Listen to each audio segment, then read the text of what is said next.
देव प्रबोधिनी एकादशी व्रत कथा। देव प्रबोधिनी एकादशी के दिन देव 4 माह बाद उठते हैं। एक समय भगवान नारायण से लक्ष्मी जी ने कहा, हे नाथ, अब आप दिन रात जागा करते हैं और सोते हैं तो लाखों करोड़ों वर्ष तक सो जाते हैं। उस समय समस्त चराचर का नाश भी कर डालते हैं। अतः आप नियम से प्रतिवर्ष निद्रा लिया करें, इससे मुझे भी कुछ समय विश्राम करने का समय मिल जाएगा। लक्ष्मी जी की बात सुनकर नारायण मुस्कुराए और बोले, हे देवी, तुमने ठीक कहा है। मेरे जागने से सब देवों को और खासकर तुमको कष्ट होता है। तुम्हें मेरी सेवा से जरा भी अवकाश नहीं मिलता, इसलिए तुम्हारे कथनानुसार आज से मैं प्रतिवर्ष 4 मास वर्षा ऋतु में शयन किया करूंगा। उस समय तुमको और देवगणों को अवकाश मिलेगा। मेरी यह निद्रा अल्प निद्रा और प्रलयकालीन महानिद्रा कहलाएगी। यह मेरी अल्प निद्रा मेरे भक्तों को परम मंगलकारी, उत्सवप्रद तथा पुण्यवर्धक होगी। इस काल में मेरे जो भी भक्त मेरे शयन की भावना कर मेरी सेवा करेंगे और शयन और उत्पादन के उत्सव आनंद पूर्वक आयोजित करेंगे, उनके घर में तुम्हारे सहित मैं निवास करूंगा। देव प्रबोधिनी एकादशी की दूसरी कथा। एक राजा के राज्य में सभी लोग एकादशी का व्रत रखते थे। वहाँ की प्रजा, नौकर चाकरों से लेकर पशुओं तक को एकादशी के दिन अन्न नहीं दिया जाता था। एक दिन किसी दूसरे राज्य का एक व्यक्ति राजा के पास आकर बोला, महाराज, कृपा करके मुझे नौकरी पर रख लें। तब राजा ने उसके सामने एक शर्त रखी कि ठीक है, रख लेते हैं, लेकिन रोज तो तुम्हें खाने को सब कुछ मिलेगा, पर एकादशी को अन्न नहीं मिलेगा।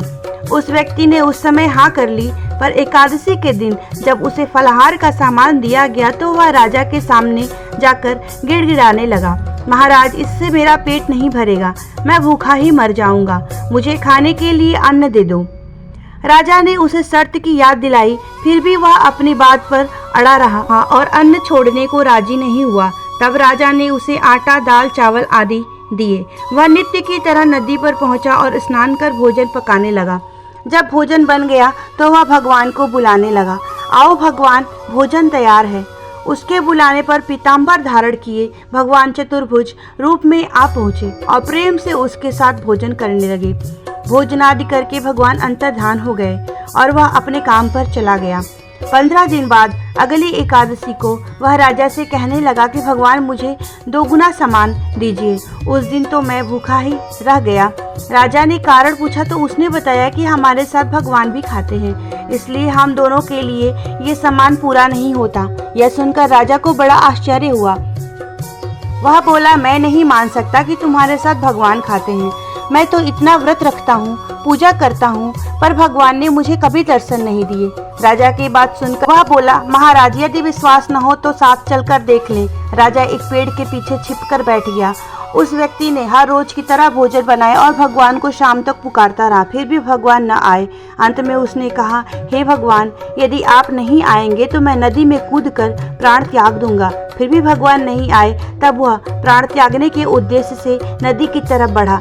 प्राण त्यागने का उसका दृढ़ इरादा जानकर भगवान ने प्रकट होकर उसे रोक लिया और साथ बैठकर भोजन करने लगे। खा पीकर वे उसे अपने विमान में बिठाकर अपने धाम ले गए। वह देख राजा ने सोचा कि व्रत उपवास से तब कोई फायदा नहीं होता है जब तक मन शुद्ध न हो। इससे राजा को ज्ञान मिला।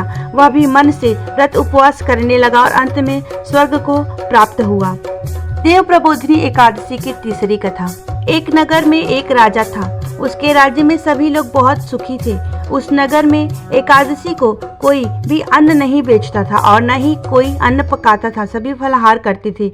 एक बार भगवान ने राजा की परीक्षा लेनी चाहिए। भगवान ने एक सुंदर स्त्री का रूप धारण किया और सड़क पर बैठ गए। तभी राजा उधर से निकला और सुंदरी को देख चकित रह गया। उसने पूछा, हे सुंदरी, तुम कौन हो और इस तरह यहाँ क्यों बैठी हो? तब सुंदर भंग स्त्री बने भगवान बोले, मैं निराश्रिता हूँ। नगर में मेरा कोई जान पहचान का नहीं है, इसलिए सहायता मांग रही हूँ। राजा उसके रूप पर मोहित हो गया और वह बोला, तुम मेरे महल में चलकर मेरी रानी बनकर रहो। सुंदरी बोली, मैं तुम्हारी बात मानूंगी, पर तुम्हें राज्य का अधिकार मुझे सौंपना होगा। राज्य पर मेरा पूर्ण अधिकार होगा। मैं जो भी चाहूंगी वो खाऊंगी और बनाऊंगी। राजा उसके रूप पर मोहित था, अतः उसकी सभी शर्तें स्वीकार कर ली। अगले दिन एकादशी था। रानी ने हुक्म दिया कि बाजारों में अन्य दिनों की तरह अन्न बेचा जाए। उसने घर में मांस, मछली आदि पकवाए और परोसकर राजा से खाने के लिए कहा। यह देखकर राजा बोला, रानी आज एकादशी है, मैं तो केवल फलाहार ही करूंगा। तब रानी ने शर्त की याद दिलाई और बोली, या तो खाना खाओ, नहीं तो मैं बड़े राजकुमार का सिर काट दूंगी। राजा ने अपनी स्थिति बड़ी रानी से कही और बड़ी रानी बोली, महाराज धर्म न छोड़े, बड़े राजकुमार का सिर दे दें, पुत्र तो फिर मिल जाएगा पर धर्म नहीं मिलेगा। इस दौरान बड़ा राजकुमार खेल कर आ गया। माँ की आंखों में आंसू देखकर वह रोने का कारण पूछने लगा तो माँ ने उसे सारी बात बता दी। तब वो बोला, मैं अपना सिर देने के लिए तैयार हूँ, पिताजी के धर्म की रक्षा होगी, जरूर होगी। राजा दुखी मन से राजकुमार का सिर काट देने को तैयार हुआ तो रानी के रूप में भगवान विष्णु ने प्रकट होकर असली बात बताई। राजन, तुम इस कठिन परीक्षा में पास हुए। भगवान ने प्रसन्न मन से राजा से वर मांगने को कहा तो राजा बोला, आपका दिया सब कुछ है, हमारा उद्धार करें। उसी समय वहाँ एक विमान उतरा। राजा ने अपना राज पुत्र को सौंप दिया और विमान में बैठकर परम धाम को चले गए।